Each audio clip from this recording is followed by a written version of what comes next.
This is TWiT. And so we haven't even talked about TOR. The TOR browser, of course, is the way that you can access these sites. They're not available just on the internet. And you know, the TOR is used for many laudable reasons. But I heard you in an interview talking a little bit about how maybe TOR needs to be rethunk. Can you talk a little bit about that?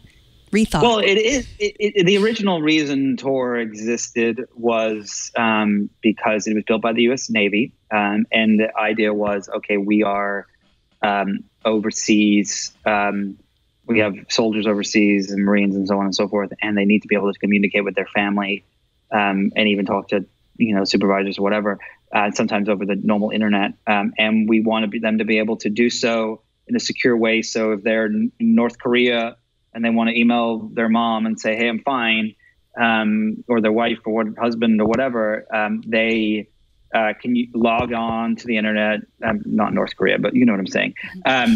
They can download TOR and they can communicate in this completely encrypted way that no one can hack, even believably the NSA can't get into, supposedly. And that was the goal, to make it completely 1,000% secure for the safety of Americans.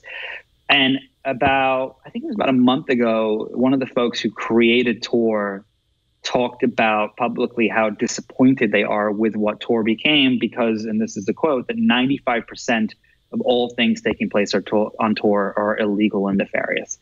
And I think that, it goes back to this thing that I've said many times, that the people who create technologies don't seem to want to think about the negative ways they can be used. They only want to think about the positive ways they can be used. And I think that we've seen so many times over and over and over and over these bad things that have happened with every single solitary technology, every app, every startup, every product. And we will continue to see that with driverless cars and drones and this, that, and the other. And I think in artificial intelligence, and I think that the folks in tech have a responsibility to start thinking about the negatives in addition to the positives. And if they don't, we're just going to continue to find ourselves in these situations time and time and time again. Well, what about thinking about how do the positives outweigh the negatives? I mean, in driverless cars, there's car accidents all the time. Correct. So driverless cars, for example, 33,000 people die a year in the United States from car accidents. 95% of those are from human error of people on their phone, doing their makeup, eating a sandwich, whatever it is.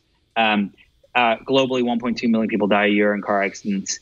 In a world where there are no people driving and it's all driverless cars, the goal is that they will get to 0 people to die a year in car accidents, because 1 million driverless cars, if one of them gets in an accident where they run a red light or don't stop at a stop sign or whatever, all of those cars will learn simultaneously because the information is shared between the network. So there's an incredible upside. But what if a group of Russian hackers decide, rather than going after the election, they're going to go and take, the day the election happens, they're going to take all these driverless cars and crash them into each other, and thousands of people die, or they make sure that no one can get to the election site except Republicans and not Democrats, or whatever it is. There are a million scenarios, and also the jobs that are going to be lost from driverless cars.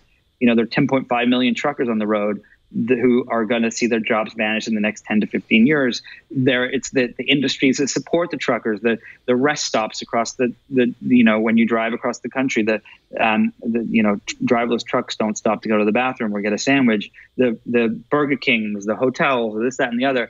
And I think that we're so busy rushing as fast as we can into the future with all of these things, so focused on the positives that we don't think about the negatives, and that is going to happen with every technology. And again, I just think that maybe we should be spending some time thinking about all these negatives for driverless cars and how to avoid some of these things from happening before we start putting them out on the road.